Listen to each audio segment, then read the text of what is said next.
She said it like it was nothing, but it didn't feel like nothing. It was a Tuesday, one of those sticky afternoons where the air in the auto shop clung to you like oil on skin. I'd been elbow deep in the engine of a '98 Corolla, grease on my forearms, when the office door chimed. I didn't look up right away. Customers come in, customers go out. But then I heard her voice. Low, smooth, like the way a record sounds when it's been played 1,000 times but still works. She was leaning on the counter when I finally glanced over, sunglasses pushed up on her head, hair falling loose over one shoulder. Not the careful, photo-ready look I'd seen at barbecues with my mom. This was different. Less put together in a way that made her seem more real. "Hey," she said, recognizing me a beat later. "You work here." I wiped my hands on a rag, probably smearing the grease more. "Sometimes," I said. Then, realizing how dumb that sounded, "Full-time, actually." She smiled, not wide, but enough to make me feel like I'd passed some kind of test I didn't know I was taking. Her name was Claire. I'd known that since I was 14, when she came to one of my mom's birthday dinners with a bottle of wine and a laugh that carried through the house. But we'd never talked for more than a polite minute or two. She was here about her brakes, or maybe her tires. I can't remember now. What I do remember is how she kept the conversation going longer than she needed to. Asking how long I'd been working, if my mom still had that orange cat, whether I liked it here. I answered too fast. She spoke slower, with pauses like she was letting me fill in the space. When the shop got busy again, I took her keys and told her it'd be about an hour. She moved toward the waiting area, but then doubled back. "You know," she said, leaning just enough over the counter that I could smell her perfume. Faint, but warm, like something you'd notice only when you were close. "You're the only one who makes me laugh these days." I don't know what I was supposed to say to that. I think I laughed, but it came out awkward, like my throat had caught on something. She didn't wait for me to answer, just turned, hair brushing her back, and went to sit with a magazine she didn't open for the next 40 minutes. Every now and then, I caught her looking toward the shop floor, not watching me exactly, but something close. I pretended not to notice. When her car was ready, I handed her the keys. Our fingers brushed. Not enough to be anything, but enough for me to feel how warm her hand was.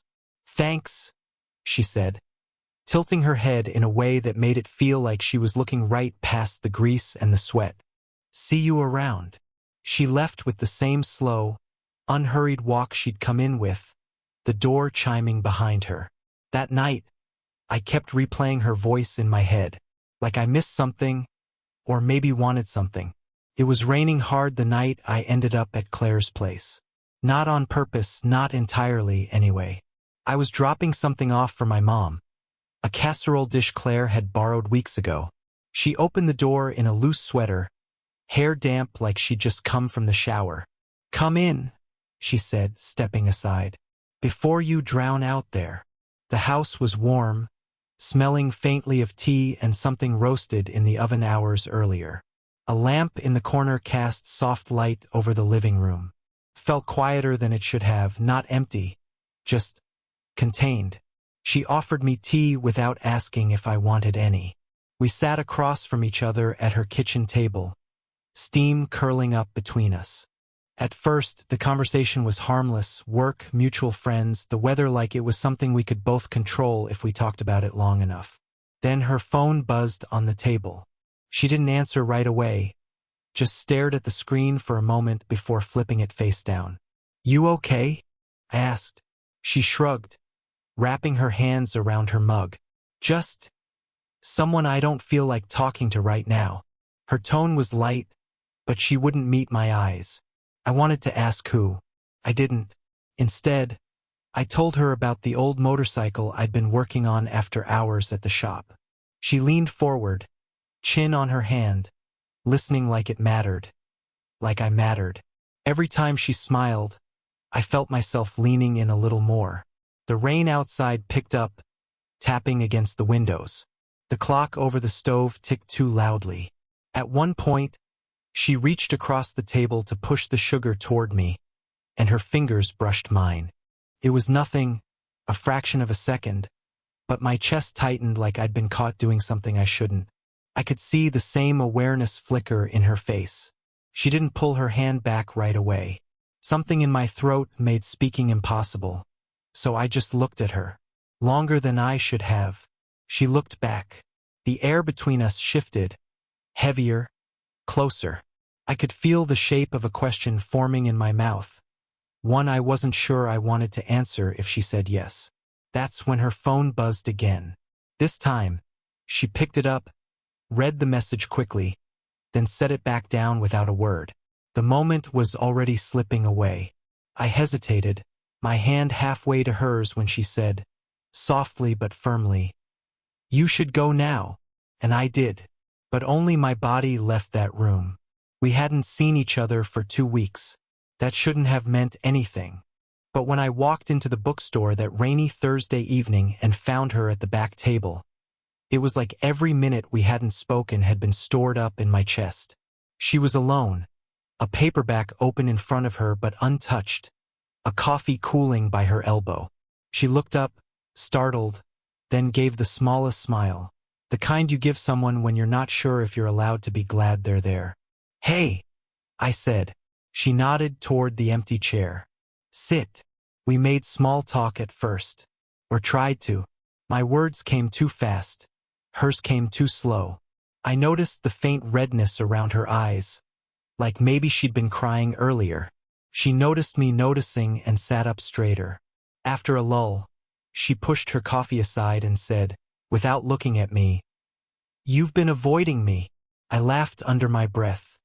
"I thought maybe you were avoiding me." Her eyes finally met mine. There was no smile now. "What are we doing?" The question hung there, unblinking.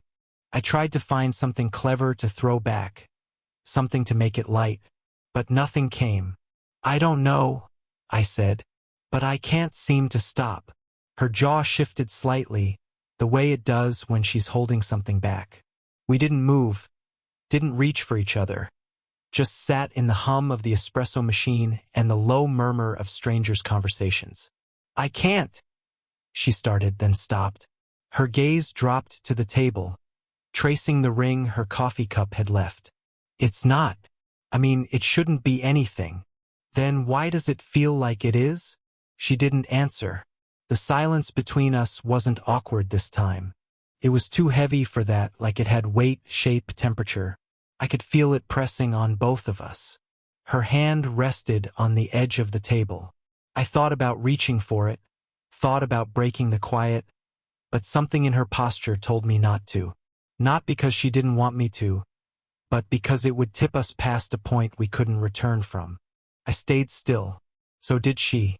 The rain outside streaked the windows. Someone laughed loudly from the front of the store. We stayed in our bubble, pretending the world outside of it wasn't moving. When I finally stood to leave, I waited for her to say something. Anything that might tell me this wasn't in my head. She didn't say anything.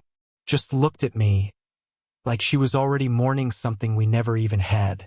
It was my mom's birthday dinner. The kind where the table was too small for all the food and too loud for any one conversation to last more than a few minutes. Claire was there, of course. Seated across from me, wearing a dark green sweater that caught the light every time she moved. We didn't speak much during the meal, not beyond passing dishes and the occasional glance when someone told a story we'd both heard before. But when it was over and people started drifting into the living room, she stayed behind to help me clear plates. In the kitchen, away from the noise, she leaned against the counter while I rinsed dishes. Her expression was softer than I'd seen in weeks. "You know," she said quietly, "you remind me of someone." I glanced over, unsure if I wanted to know more. "Someone good or bad?" Her lips curved, but it wasn't a smile. "Good. The best, actually." I waited, the sound of the faucet filling the space between us. "He was a lot like you. Younger than me, too. We met when I was your age now." She paused, picking at the sleeve of her sweater. He made me laugh when I thought I'd forgotten how. Made things feel lighter. What happened? I asked. She let out a breath, eyes fixed on some point just past me. A car accident. 12 years ago. The words landed like a quiet weight. No drama, no tears, just a fact that seemed to live in her, shaping the way she moved through the world. I didn't know what to say, so I just stood there, holding a plate under the running water until it overflowed. When I finally looked at her, her gaze had shifted. Not distant, but searching, like she was seeing something in me and weighing whether it was safe to keep looking. "I'm not him," I said, my voice lower than I meant it to be. "I know," she replied, then softer. "But sometimes, it feels like I get to have a piece of that again, just for a while." She said it without embarrassment, without pulling it back. I turned off the water, set the plate down, and leaned on the counter beside her. We didn't touch, but the space between us felt charged, like if either of us moved an inch, everything would tilt. She took a breath like she hadn't allowed herself to in years, and for the first time, she looked at me without fear. It happened on a night neither of us had planned for. The power had gone out in our neighborhood after a storm, and I'd stopped by my mom's to check on her. She wasn't home, at a friend's for the evening, but Claire's car was in the driveway. She answered the door holding a candle, the flicker throwing shadows across her face. "Your mom's not here," she said, stepping aside anyway. The house was quiet except for the wind rattling the windows. We ended up in the living room, 2 mugs of tea between us, the candle set on the coffee table. The light softened her, made her look almost younger, but the lines of her life were still there, earned, not hidden. We didn't talk much. A few comments about the storm, about the chances of the power coming back before morning. Mostly we sat in a silence that didn't need filling. At one point, I caught her looking at me. Not the quick, guarded glances she usually gave, but steady, like she'd decided something. "You know this isn't," she started, then stopped. Her eyes stayed on mine. "I know," I said, "but here we are," she murmured almost to herself. I set my mug down, leaning forward slightly. "Do you want me to go?"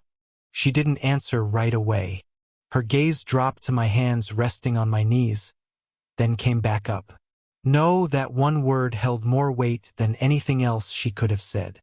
We sat like that for a while, the candle burning lower. At some point, our hands found each other. Not a sudden grab, just a slow, tentative meeting. Her fingers were cool at first, then warmer as they settled in. She didn't pull away. Her shoulders, always a little tense, eased. She let out a small sigh, almost inaudible over the wind. And in that moment, I realized we'd both stopped fighting the thing neither of us had asked for but somehow couldn't put down. No promises, no future plans, just the shared knowledge that this was real, even if it never fit into anyone else's idea of right. The candlelight trembled as the storm pressed against the house. We stayed still, hands linked, watching the shadows sway. She didn't say she loved me, but she let her guard down, and that was louder than any "I love you" ever could be. It's been months now.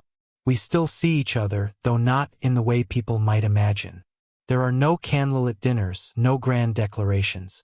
Most of the time, it's coffee at her kitchen table, or passing each other in my mom's driveway, or a short walk when the weather's good. We don't talk about that night. We don't need to. It's there in the way she looks at me when I say something stupid, the quiet shake of her head paired with the faintest smile. It's in the way I don't fill silences with noise anymore, because I've learned some silences are worth keeping. Something in me has shifted. I don't chase after things with the same restless energy I used to. Being around her taught me that connection isn't always loud. Sometimes it's the quiet presence of someone who doesn't need to fix you, or change you, or promise you forever. Just someone who shows up again and again in small ways that matter. She's changed too, though she'd never admit it. The first time I saw her laugh without catching herself, I realized she'd stopped guarding every part of herself like it might break. She still has those moments where she pulls back, where the weight of the past tries to reclaim her. But she doesn't disappear into it the way she used to. People might look at us and not understand. That's fine. Not everything needs to be named to be real. What we have isn't about filling a role in each other's lives. It's about being a reminder, to her, that joy can return in unexpected forms. To me, that love isn't always a thing you fall into. Sometimes it's a thing you build in the space between moments. I don't know what this will look like a year from now. Maybe it will fade into memory, one of those what-if chapters I'll revisit when I'm older. Or maybe it will stay, changing shape but never leaving entirely. Either way, I know this. She gave me something I didn't know I was missing. Not just her attention or her time, but the way she made the world feel steadier, more worth slowing down for. And every so often, when we're sitting in that familiar, comfortable quiet, she'll glance at me with that same look from the shop all those months ago. The one that says, "Without words, you're still the only one who makes me laugh." Sometimes the best stories don't end with a kiss. They end with two people choosing, again and again, to stay in each other's orbit. If you've ever had a connection you can't quite define, but can't forget either, you know exactly what I mean.